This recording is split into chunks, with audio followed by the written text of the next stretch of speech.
진정한 가치는 소문낸다고 만들어지는 것이 아닙니다. 정말 가치 있는 것은 소문내지 않아도 상대가 알아채고 그 가치 때문에 몰려드는 것입니다. 그럴 때에 진짜 가치를 발휘하는 것입니다. 사진을 한번 볼까요? 여러분 보시기에 이게 무엇으로 보이십니까? 다음 장도 하나 보여주실래요?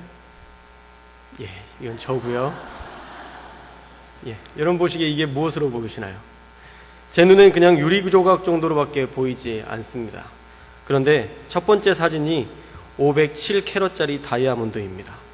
2009년 9월에 남아공 컬리넌 광산에서 세계 20위 안에 들만한 다이아몬드를 발견했다라고 전했습니다. 그것이 바로 처음에 보여드렸던 507캐럿짜리 다이아몬드입니다. 두 번째 사진도요, 컬리넌 광산에서 작년 2014년에 발견된 것인데 232캐럿짜리 다이아몬드입니다. 이 다이아몬드는 투명 무색이 특징인데 한국 돈으로 167억의 가치를 지니고 있다고 합니다. 167억인데도 미국, 유럽, 중국, 아시아 고객들의 문의가 폭주했다고 합니다. 그 가치를 알았기 때문입니다. 이처럼 누군가의 눈에는 유리 조각이지만 그 가치를 아는 사람들은 그 다이아몬드를 알아본다는 겁니다. 다이아몬드에 입이 달려서 사람을 만날 때마다 10초에 한 번씩 다이아, 나 다이아 이렇게 말하지 않지만 그럼에도 다이아의 가치를 아는 이들은 그 가치 때문에 그 넓은 광산에서 그 한 조각을 찾기 위해 수백억을 투자하고 있고, 그런 다이아몬드가 발견되면 그 가치를 아는 수많은 사람들이 그것을 차지하기 위해서 몇백억이 든다 해도 그것을 찾는다라는 것입니다. 다이아몬드와 비교할 수 없는 가치를 지니신 우리 예수님도 그러셨습니다. 오늘 말씀에 보면 예수님의 가치도 점점 빛나고 있습니다. 누가복음 4장 14절과 15절 말씀을 함께 읽겠습니다. 시작. 예수께서 성령의 능력으로 갈릴리에 돌아가시니 그 소문이 사방에 퍼졌고 친히 그 여러 회당에서 가르치심에 뭇 사람에게 칭송을 받으시더라. 예수님은 일부러 드러내려 하지 않으셨으나 갈릴리로 돌아가시자마자 그 소문이 사방에 퍼질 뿐만 아니라 예수님께서 회상에서 가르치실 때에 많은 사람들에게 칭송을 받았다 말씀합니다. 30대 초반밖에 되지 않은 청년이 어떻게 이런 소문과 칭송을 받게 되셨을까요? 예수님이 예수님이시기 때문에 그냥 되는 걸까요? 아닙니다. 예수님도 가치를 드러내기 위해 40일간 광야에서 시험을 받으셨습니다. 누가복음 4장 1절에서 2절 전반부의 말씀을 함께 읽겠습니다. 시작. 예수께서 성령의 충만함을 입어 요단강에서 돌아오사 광야에서 40일 동안 성령에게 이끌리시며 마귀에게 시험을 받으시니라. 먼저로는 성령 충만함을 입었고 성령에게 이끌려 광야로 가신 이후에 광야에서 사단에게 40일간 시험을 당하셨습니다. 40일간이나 사단에게 시험 받으셨지만 시험에 넘어지지 않으셨습니다. 말씀을 준비하면서 문득 다이아몬드는 어떻게 만들어질까 궁금해졌습니다.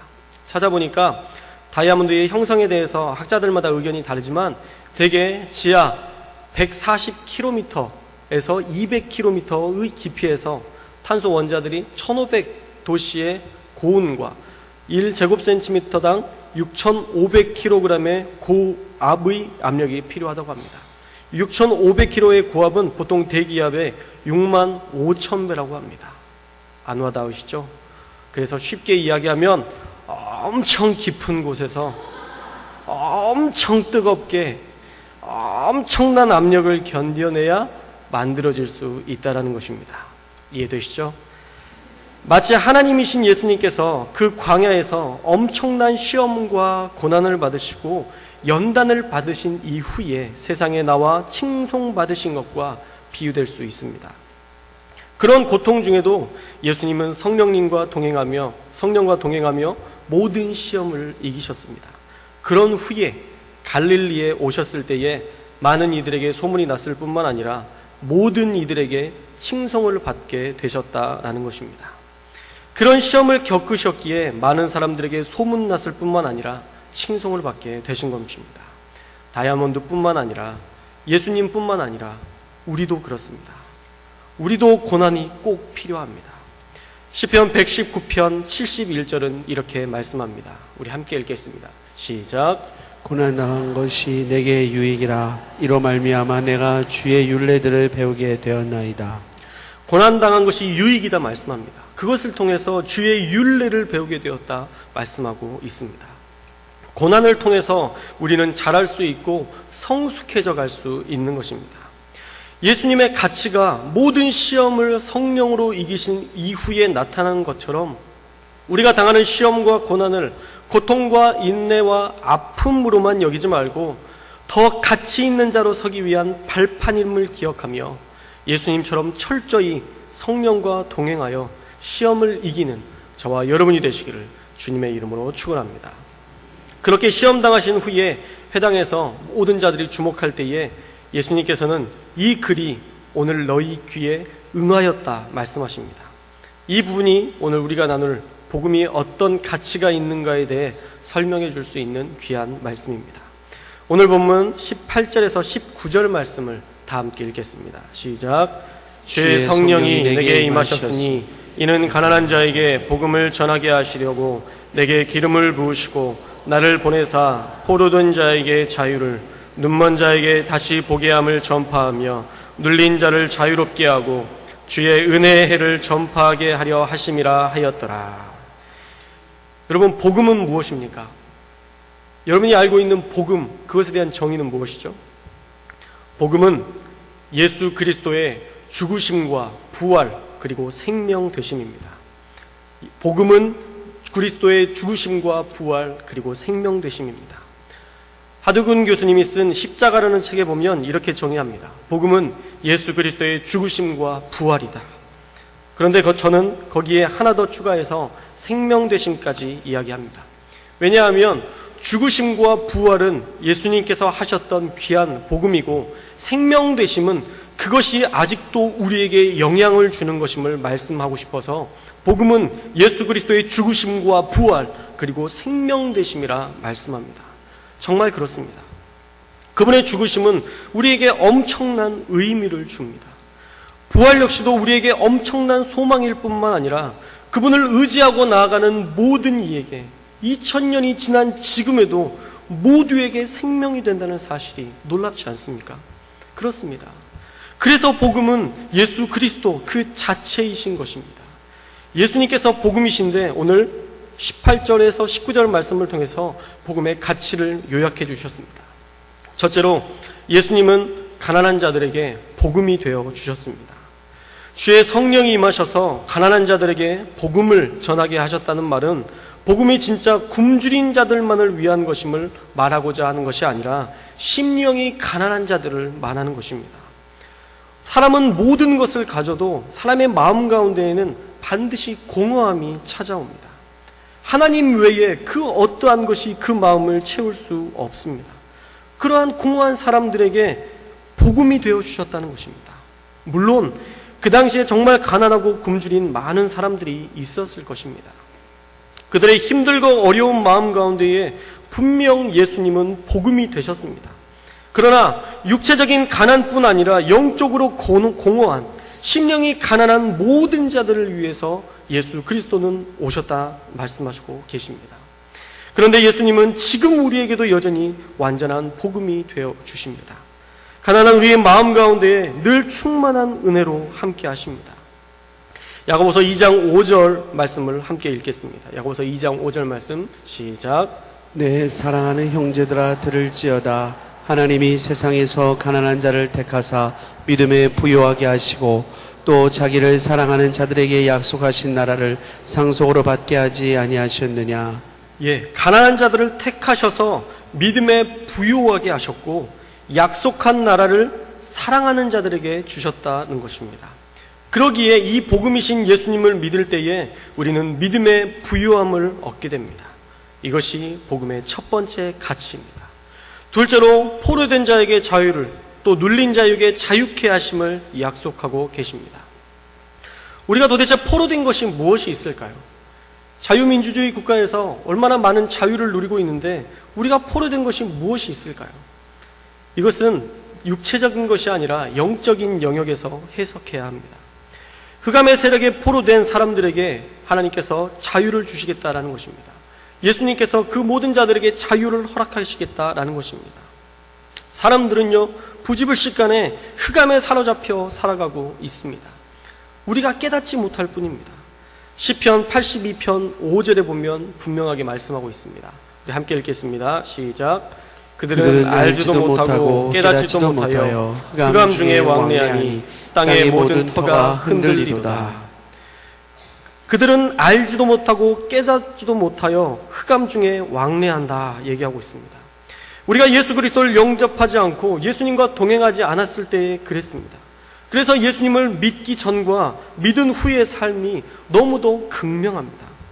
에베소서 5장 8절은 극명한 차이를 이렇게 얘기합니다. 너희가 전에는 어둠이더니 이제는 주 안에서 빛이라. 빛의 자녀들처럼 행하라. 그 전에 우리를 그냥 너희는 어둠이라 이야기합니다. 너희는 그냥 어둠 그 자체였다 말씀합니다. 그런데 예수님을 만난 후로 변화되어서 너희는 이제 빛이다 라고 우리를 그렇게 정의해 주십니다. 우리 안에 사로잡힌 것들이 얼마나 많습니까? 먼저로는 죄에 포로되어 살고 있습니다. 우리가 죄를 어떻게 이길 수 있겠습니까? 사람으로 할 수 없어서 독생자 예수를 우리에게 보내주셔서 모든 죄를 사해 주시고 예수님은 우리를 위해 죽으셨습니다. 우리 인간이 해결할 수 없는 죄의 문제를 예수님께서 십자가에서 죽으심으로 그 보혈의 공로로 모든 값을 다 치르셨습니다. 테텔레스타이, 다 이루었다 말씀하신 그 이야기는요, 상업적인 용어로 값이 지불되었다, 완불되었다라는 의미가 있습니다. 바로 여러분의 모든 죄값을 주님께서 치르시고 완불하셨다라는 것입니다. 그래서 예수님은 포로된 우리를 자유케 하셨습니다. 그 값을 치르심으로 우리를 자유케 하신 것입니다. 또한 우리로부터 자유케 하셨습니다. 죄뿐만 아니라 우리의 자아로부터 우리를 자유케 하셨습니다.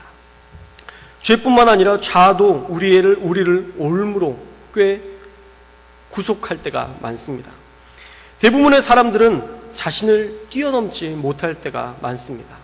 어떤 이들은 자기애가 너무 강하거나 어떤 이는 자기를 너무 스스로 비하하는 것으로 어떤 형태로든 자신을 올무로 묶게 됩니다. 그래서 예수님은 우리에게 분명히 말씀하셨습니다. 마태복음 16장 24절 말씀 함께 읽겠습니다. 시작. 이에 예수께서 제자들에게 이르시되 누구든지 나를 따라오려거든 자기를 부인하고 자기 십자가를 지고 나를 따를 것이니라. 자기를 부인하라는 겁니다. 그리고 예수님이 지신 십자가는 이미 값을 다 치르셨기에 이제 여러분에게 주어진, 각자에게 주어진 십자가를 지고 나를 따르라 말씀합니다. 그리스도인이라면 세상에 살면서 반드시 두 가지 십자가를 질 뿐만 아니라 뛰어넘어야 됩니다. 하나는 상황의 십자가입니다. 우리가 처한 상황으로 당하는 고난의 십자가입니다. 이것은 우리의 의지와 상관없이 주어진 것입니다. 가난, 장애, 질병, 성격과 기질, 이런 것들은 우리가 인지하기 전에 우리에게 주어진 것들입니다. 그런데 예수님은 이런 우리를 부인하라고 말씀합니다. 교만함에 대해서도 부인해야 되지만 부정적인 내 자아에 대한 가치관도 부인하고 예수 그리스도 앞에서 변화되어서 그 상황의 십자가를 뛰어넘어 예수님을 따르라는 것입니다. 그 상황의 십자가, 우리에게 처한 그 상황의 십자가를 뛰어넘지 못하면 그 다음 우리가 져야 할 사명의 십자가를 질 수 없습니다. 우리 자신도 뛰어넘지 못하는데 어떻게 예수님께서 우리에게 주신 사명으로서의 십자가를 질 수 있겠습니까? 불가능한 것입니다. 사명의 십자가는 상황의 십자가를 뛰어넘은 이후에 오직 복음에 매여 그 복음을 기쁨으로 전하는 사명자로서 복음을 전하는 사명의 십자가를 지게 되는 것입니다. 바라기는 포로된 모든 것에서 해방되고 상황의 십자가를 뛰어넘어서 사명의 십자가로 나아갈 수 있는 저와 여러분이 되시기를 주님의 이름으로 축원합니다. 세 번째로 눈먼 자에게 다시 보게 함을 전파하셨습니다. 우리가 예수님을 믿음으로 예전에는 볼 수 없던 것을 다시 보게 하셨습니다. 요한복음 20장 29절에서 이렇게 이야기합니다. 우리 함께 읽겠습니다. 시작. 예수께서 이르시되 너는 나를 본고로 믿느냐? 보지 못하고 믿는 자들은 복되도다 하시니라. 방금 읽은 말씀처럼 우리는 직접 보지 못했지만 믿음 안에서 사는 복된 사람들입니다. 예수님은 우리가 볼 수 없는 것을 보게 하셨습니다. 과거에는 보기에 좋은 것을 따랐지만 이제는 보지 못하는 것을 사모하고 따르게 해주셨습니다. 고린도후서 4장 16절에서 18절은 이렇게 이야기합니다. 그러므로 우리가 낙심하지 아니하노니 우리의 겉사람은 낡아지나 우리의 속사람은 날로 새로워지도다. 우리가 잠시 받는 환난에 경한 것이 지극히 크고 영원한 영광에 중한 것을 우리에게 이루게 함이니 우리가 주목하는 것은 보이는 것이 아니요 보이지 않는 것이니 보이는 것은 잠깐이요 보이지 않는 것은 영원함이라. 우리가 낙심하지 않는 이유가 겉사람은 낡아지지만 속사람은 새로워지기 때문이라는 것입니다. 지금 받는 환난은 나중에 나타날 영원한 영광에 비하면 너무도 가벼운 것이니 우리가 주목하는 것은 보이는 것이 아니라 보이지 않는 것이라는 것입니다. 우리 예수님은 우리가 보지 못하는 것을 보게 하셨습니다. 그게 복음입니다. 예수님은 우리에게 천국의 가치를 알고 영원한 생명을 소망하는 은혜를 허락해 주셨습니다. 보이는 것에 목숨 걸지 않고 보이지 않는 것에 목숨을 걸 수 있는 진짜 가치가 무엇인지 알고 그것을 소망하게 하신 것입니다. 그래서 예수님이 우리의 복음이 되신 것입니다. 보이지 않지만 능력으로 우리와 함께하는 이 신비한 은혜가, 그 복음이 여러분에게 이해되고 고백되기를 주님의 이름으로 축원합니다. 마지막으로 주의 은혜의 해를 전파하게 하셨다라고 말씀합니다. 은혜의 해라는 것은 본래 유대인 사회에서 노예들이 해방되며 빛이 탕감되던 희년을 의미합니다. 여기에서는 하나님께서 인간을 죄에서 해방시키는 역사의 시기, 곧 예수님의 초림시부터 재림시까지의 기간을 의미합니다. 그래서 지금 우리가 사는 이 시대를 통해서 이제 너희는 모든 억눌린 것에서 해방되었고 너희가 그리스도 안에 있으면 완전한 자유다라는 것을 우리에게 선포해 주셨다라는 것입니다. 이렇게 복음이신 예수님은 우리에게 완전한 자유를 허락해 주셨습니다. 그래서 예수 안에 있으면 우리는 이렇게 고백할 수 있습니다. 고린도후서 3장 17절 말씀 우리 함께 읽겠습니다. 시작. 주는 영이시니 주의 영이 계신 곳에는 자유가 있느니라. 다시 한번 읽겠습니다. 시작. 주는 영이시니 주의 영이 계신 곳에는 자유가 있느니라. 아멘. 아멘이시죠? 복음이신 예수님을 만나면 자유함이 있습니다. 그분 안에는 인간이 매여있던 모든 것에 대한 해답과 열쇠를 가지고 계시기 때문입니다. 오늘 본문에서도 이 모든 일이 응하여졌다라고 분명히 말씀하고 있습니다. 21절 말씀을 함께 읽겠습니다. 21절 말씀 시작. 이에 예수께서 그들에게 말씀하시되 이 글이 오늘 너희 귀에 응하였느니라 하시니. 예수님께서 그 말씀을 읽으시고 이 모든 것들은 이제 이루어졌음을 선언하셨습니다. 그런데 안타깝게도 그것을 모르는 자들이 참으로 많습니다. 그렇게 칭송하는 자들 사이에서 이 사람이 요셉의 아들이 아니냐라고 말하는 자가 있었습니다. 그 의미가 마치 놀라운 가르침에 대해서 내가 알던 그 사람인가 하는 놀라움으로 생각할 수도 있지만 그렇지 않습니다. 평행 본문인 마태복음 13장 54절에서 57절의 말씀에 보면 57절 말씀에 예수를 배척한지라 라고 얘기합니다. 저가 목수의 아들이 아니냐, 내가 알던 그 사람이 아닌가 라고 얘기하다가 마지막에 예수를 배척한지라, 예수님을 배척했다는 것입니다. 그들은 단지 그 가르침에 놀란 것이 아니라 예수님을 배척했습니다. 들었으나 받아들이지 못하고 배척했다라는 것입니다. 그랬더니 예수님은 그들의 마음을 아시고 선지자가 고향에서 환영을 받는 자가 없다, 엘리야 시대의 큰 흉년에 시돈 땅에 있는 사렙다의 한 과부만이 은혜를 입었고 엘리사 시대의 수많은 나병 환자 중에 오직 수리아 사람 나만만이 병고침을 받았다 말씀합니다. 무슨 말인가요? 그 가치를 아는 자만이 그 가치를 경험하고 누릴 수 있다는 것입니다. 복음이신 예수님을 받아들인 자만 구원함을 얻고 나음을 입게 된다는 말씀입니다. 그런데 그 말에 성난 군중들은 폭동을 일으킵니다. 복음이신 예수님을 알지 못하던 무리들은 일어나서 예수님을 죽이려고 동네 산 낭떠러지에서 밀쳐 떨어뜨리려 했는데 예수님은 그들 한가운데로 지나서 떠나가신 것으로 오늘 말씀은 종결됩니다. 복음이신 예수님을 직접 만나고 보았지만 그럼에도 그들은 믿지 못하고 배척했다라는 것입니다. 오늘 말씀의 핵심은 예수 그리스도가 복음이시라는 겁니다.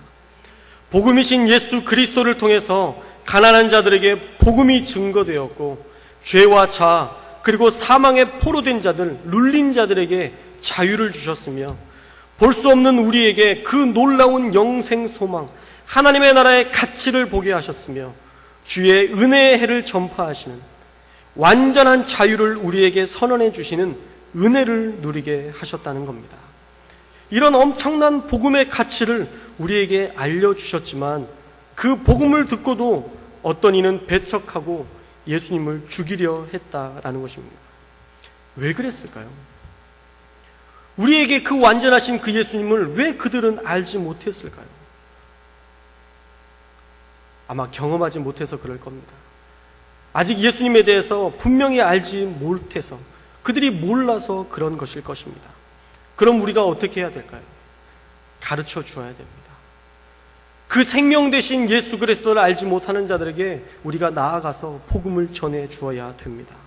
모르니까 우리가 가서 우리에게 죽으심과 부활과 생명 되신 예수님을 그들에게 가서 전해 주어야 된다라는 것입니다. 어쩌면 우리가 그렇게 찾아가도 안 들을 거니까 다양한 방법을 통해서 전해야 할 것이고, 어쩌면 우리에게 재수 없다고 욕할 수도 있으니까 마음 단단히 먹고 그들에게 나아가야 되는 것입니다. 예전에 살던 집에서 아랫집 교회에서 주신 떡이 있어서 떡을 나누었습니다. 또 제가 목회자라는 이야기도 하고 교회도 한번 나오시라고 권면했습니다. 그런데 그 다음날 굵은 소금이 뿌려져 있었습니다. 참 마음이 좋지 않았습니다. 기분이 나쁜 게 아니라 그 사람이 예수 그리스도를 알았더라면, 이 좋은 예수님을 알았더라면 그렇지 않았을 텐데 하는 마음의 안타까움이 있었습니다. 그러면서 그 길을 나오면서 이렇게 기도했습니다. 하나님, 지금은 굵은 소금이 뿌려져 있지만 언젠가는 저 가정에 예수 그리스도의 보혈이 뿌려지게 하옵소서. 세상은 예수님을 배척하고 미워할 것입니다. 그러나 그것은 여러분들을 미워함이 아닌 예수님을 미워하고 배척하는 것입니다. 그래서 우리가 전해야 하는 것입니다. 우리가 배척당하고 미움당하는 것이 아니라 예수님께서 배척당하는 것이기 때문에 그들에게 예수님이 복음이 되기까지 알리고 전해서 은혜를 전파하신 예수님처럼 우리도 그 은혜를 전할 수 있어야 하는 것입니다. 우리 교회 새생명축제, 4.19 새생명축제가 시작되었습니다. 프로그램이 되어서는 아무런 역사도 일어나지 않을 겁니다. 먼저는 우리에게 예수님이 생명이 되어야 됩니다. 여러분 각자에게 예수 그리스도가 생명이 되어야 합니다. 우리에게 생명되지 않으신 예수님이 다른 사람에게 생명력이 되실 수 없습니다. 그러기 위해서 늘 예수님을 묵상하고 예수 그리스도의 죽으심과 부활 그리고 생명되심을 날마다 누리며 살 때에, 경험하며 살 때에 우리가 그 예수님을 전할 수 있고 그 생명력을 나눌 수 있을 것입니다. 또 우리는 기도해야 합니다. 기도 없는 교회의 부흥은 오히려 재앙입니다. 그것은 진정한 축복이 아니라 재앙입니다. 본질이 없는 부흥은 금세 무너지고 맙니다. 그래서 본질을 따라 말씀과 기도와 예배의 감격으로 세워진 영적인 변화와 간절한 영혼 구령의 열정을 회복하는 기도를 통해서 생명력이 살아나는 역사를 경험해야 되는 것입니다. 그래서 우리는 기도해야 합니다. 이제 시작입니다. 우리가 이 복음의 가치를 전할 때가 왔습니다. 더 이상은 머뭇하지 말고 예수의 생명이 내 안에 나타나기를 소망하며 거룩함 가운데 살아가고 간절한 마음으로 기도하며 그 복음 들고 나아갈 때에 우리가 아닌 우리 안에 성령께서 지혜로 함께 하셔서 믿지 않는 그들이 우리의 성소에 나와서 하나님을 예배하는 감격을 누리게 될 것입니다. 복음의 가치를 아는 자들만이 그 복음을 전할 수 있습니다. 기도하겠습니다. 첫 번째로 함께 기도하실 때에 하나님, 이 복음이 제게도 진정한 복음이 되기를 소망합니다.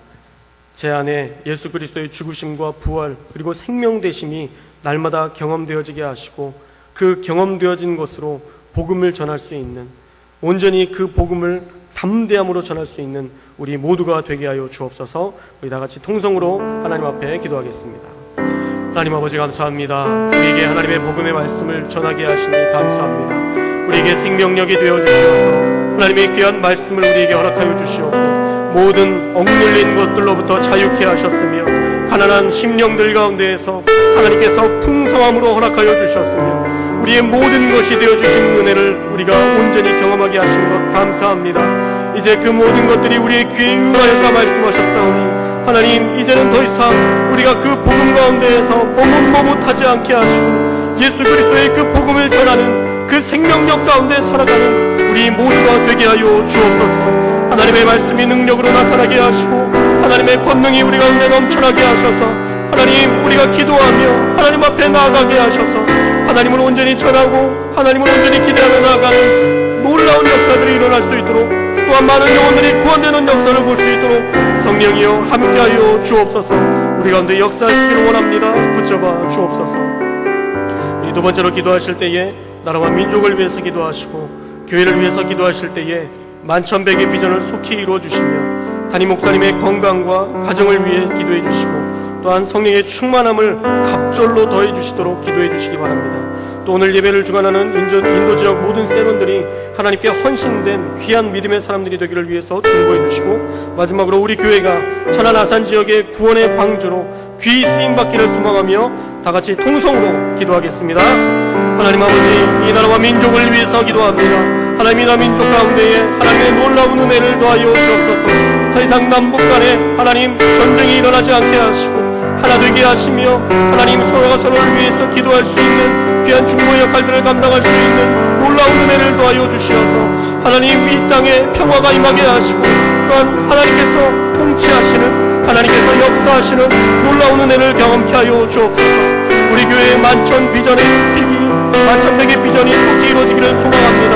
이를 위해서 많은 사람들이 하나님 예배하며 훈련되며 또한 많은 세상을 섬기는 선교사를 하나님 파송하는 귀한 사명을 감당하게 하여 주옵소서. 하나님, 목사님 가운데에 건강을 주어주시고 가정을 언제나 붙들어주시며 성령의 충만함을 갑절로 도와여 주시고 늘 하나님의 도우심과 인도하심 가운데 살게 하여 주옵소서. 오늘 예배를 주장하는 인도 지역 가운데 능력과 함께 하여 주시어서 모두가 헌신된 하나님의 사람으로 세워주시며 우리 교회가 천안 아산 지역의 구원의 방주로서의 귀한 사명을 감당할 수 있도록 성령이여 함께 하시고 붙들어 주옵소서.